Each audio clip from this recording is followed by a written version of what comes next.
जय माता दी दोस्तों, आज हम इस वीडियो में बताएंगे कि साल 2025 में नवरात्रा कब से शुरू है, इसकी स्थापना का शुभ मुहूर्त कब है, नवरात्रा में कलश स्थापना एवं इसकी विधि तथा नियम क्या हैं, इसके बारे में चर्चा करेंगे एवं नवरात्रा के दौरान घर में लाई जाने वाली 7 मुख्य चीज़ों के बारे में बताएंगे।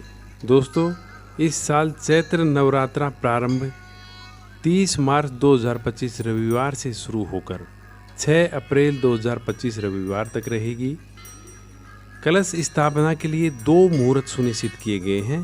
पहला मुहूर्त 30 मार्च 2025 को सुबह 6:13 से सुबह 10:22 तक है।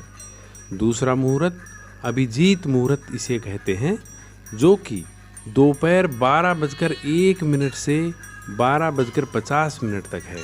दोस्तों, 5 अप्रैल 2025 को अष्टमी तिथि रहेगी एवं 6 अप्रैल 2025 को नवमी तिथि रहेगी। 7 अप्रैल 2025 को दशमी को कलश विसर्जन होगा। कलश स्थापना की सही विधि और नियम। पहला नियम, पूजा स्थल को पहले गंगा जल से शुद्ध करें और वहाँ पर लाल या पीले कपड़े का आसन बिछाएं। दूसरा, कलश सोने, चांदी, तांबे या मिट्टी का हो सकता है, उस पर वास्तविक का चिन्ह बनाकर मोली लपेटें। तीसरा, कलश में पवित्र जल भरकर उसमें लौंग, इलायची, सुपारी, हल्दी, चावल और सिक्का अवश्य डालें। चौथा, आम के पत्ते लगाकर नारियल रखें और मिट्टी के पात्र में जो 7 प्रकार के अनाज बोएं। इससे घर में सुख समृद्धि बनी रहती है। नवरात्रों में जितना महत्व पूजा पाठ का होता है, उतना ही नवरात्रा के दिनों में खरीदी जाने वाली चीज़ों का भी होता है। वास्तुशास्त्र में कुछ चीज़ें ऐसी बताई गई हैं जिन्हें नवरात्रि पर घर लाना बहुत ही शुभ होता है। आइए जानते हैं नवरात्रि पर किन चीज़ों की खरीदारी शुभ मानी जाती है। पहला, माँ लक्ष्मी की तस्वीर एवं 16 श्रृंगार। नवरात्रि में माता लक्ष्मी की तस्वीर एवं 16 श्रृंगार लाना भी बहुत ही शुभ माना जाता है। कहा जाता है कि नवरात्रि में माँ दुर्गा की ही स्वरूप देवी लक्ष्मी की पूजा करने से घर में हमेशा सुख और समृद्धि बनी रहती है। हालांकि मूर्ति या तस्वीर लाते समय ध्यान रखें कि माता लक्ष्मी बैठी हुई मुद्रा में हो। धार्मिक रूप से इसे ही शुभ बताया गया है। जो महिलाएं नवरात्रि में माँ दुर्गा को 16 श्रृंगार अर्पित करती हैं, उन्हें अखंड सौभाग्य की प्राप्ति होती है।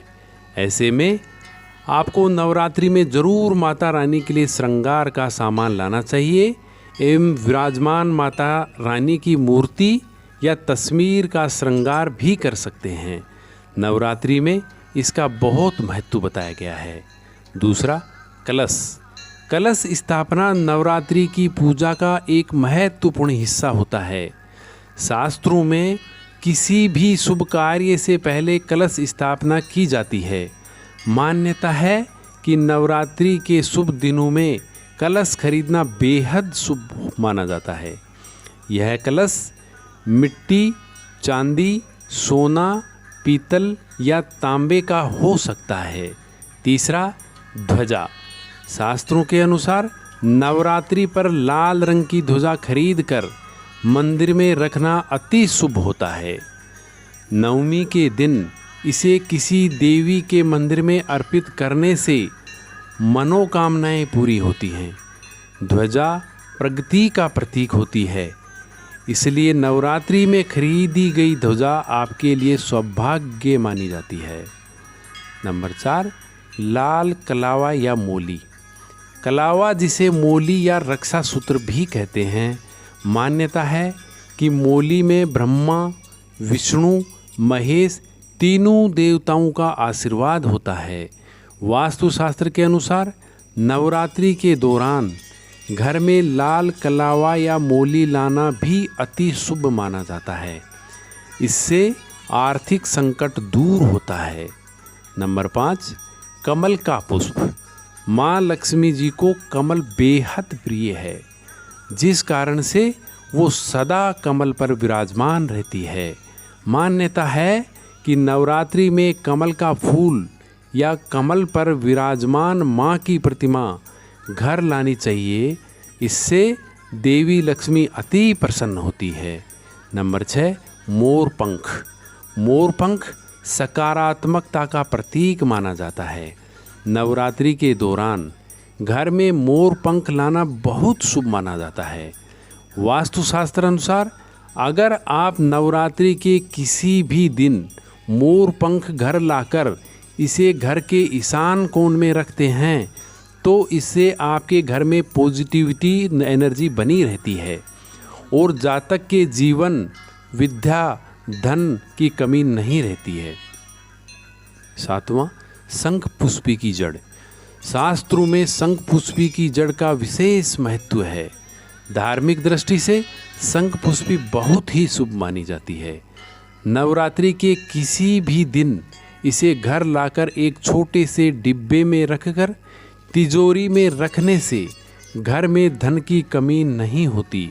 साथ ही यह शंख पुष्पी की जड़ को पूजा घर में रखकर नियमित इसकी पूजा की जाए तो भी आपके घर में हमेशा सुख और सौभाग्य बना रहता है। नवरात्रा के दौरान माँ दुर्गा के 9 रूपों की पूजा की जाती है।